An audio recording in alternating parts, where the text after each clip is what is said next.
festival looks like it's going to be an absolutely amazing festival. So I was wondering if you could start off by telling us a little bit about how excited you are to be part of Trip the Switch.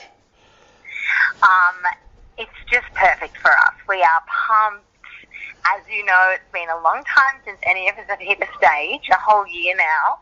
So to come back and sort of get into festivals like this just sounds perfect. We're in such good company. It's going to be hard rocking. I'm pretty sure it'll be a little bit hard playing behind the scenes as well. Now, you mentioned about this being kind of like the festival that's kicking things off again. This year has been so challenging for so many musicians, and I know you've been a mentor for a lot of musicians over the years. How difficult has this been for musicians during the pandemic? Sorry, I lost you there because my stupid earphones cut out. So could you say that again? Sorry, yeah, I was asking how difficult has this been for the last 12 months during the pandemic for musicians? Because I know you've been a mentor for a lot of musicians as well. So how badly has this affected the Aussie Music Festival scene, like as a whole? Well, it's brought things to an absolute standstill, and I think everyone has needed sort of to ask for help and get relief, because it's basically just decimated the industry and no one has quite known what to do other than stop, drop and roll and just, do the best they can with their whole industry being on ice. So yeah, it's been very confronting, and it's been, some people have been able to pivot and find other things to do and find other ways to make money. But most people have just been at a bit of a loss and needed a lot of help to get through. So yeah, it's been a very hard time. Yeah, I know a lot of musicians who have done it very tough, and I know a few have even been affected by mental health for the first time in their lives as well during this time. How do you see musicians that have been through something like that being able to get back on their feet now? It's amazing to see the steps happening, the baby steps at first, and then, stronger, bigger strides. I think it's been a testament to how much we all support each other through tough times. So I think it's made the music scene sort of closer and more supportive of each other individually, and asking, friends if they're okay and whatnot, reaching out, because as you said, mental health issues have been rife for sure. Yeah. And so in some ways it's been good for us to practice communication and practice looking after each other.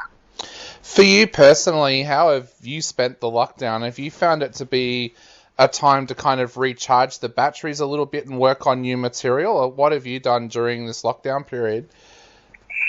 Yeah, I've worked on heaps of new stuff, which has been a real silver lining. Basically wrote a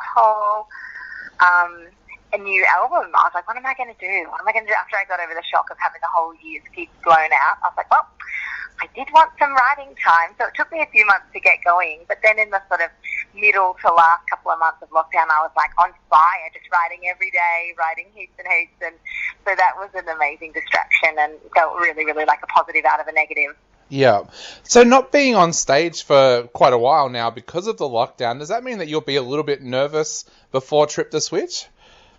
It's possible. It's possible. I think that's a really good thing too. It's been a long time since we got rusty, and got nervous. So I think that's actually a pretty special thing to be able to experience, 25 or whatever years into your career, having such a period of time away from it.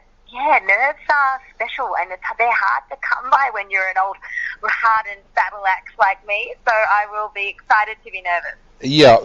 Now, you mentioned Killing Heidi now has got a 25-year back catalogue to go through. How do you go about putting together your set list? Because I saw you guys play in Melbourne a couple of years ago now, and it was absolutely amazing, the set list you put together. So how do you put together a set list for something like Trip the Switch? Well, sometimes you have to cut it down a little bit, which is tricky. For a festival, sets are often shorter. At your own gigs, you can pretty much do whatever you want, bring out the acoustic ones, the B-sides, the rarities. But we'll be keeping it short, sharp, tight, and just basically any song that we have that people know. That's the key thing. All the hits, maybe even a cover or two. We just keep it upbeat and bombastic for the festival. Yeah. Now, you talk about playing for the fans, but is there a track that you personally love that you've written that you have to put into every set list that you do? Yes, we are. That goes in every time. Pretty much Mirror and Mascara never get taken out because people just have really strong connection to those songs, and we love that, and that's sort of what we're there for. Yeah. And I know that was the song that kind of started it all for you guys, but even songs like Kettle as well, they're still tracks that your fans love to hear. So do you toss them around sometimes and put them back into the set list as well? Yeah, we do. We absolutely do. We do mix it up a little bit from time to time, and there are some sort of deep cuts off the albums that fans really like. Some of the heavier ones off Reflector and stuff like that, like Real People. But Kettle's a really important song for us as well, so that often gets pretty good reaction too, depending on whether people are willing to sort of strip it back for a second or whether they're just going too hard to enjoy it. And you mentioned as well that you're going to have great company at this festival. It's kind of a who's who of the Australian music scene. Will you be checking out some other acts while you're there as well, or are you someone that just needs to totally focus on their own set?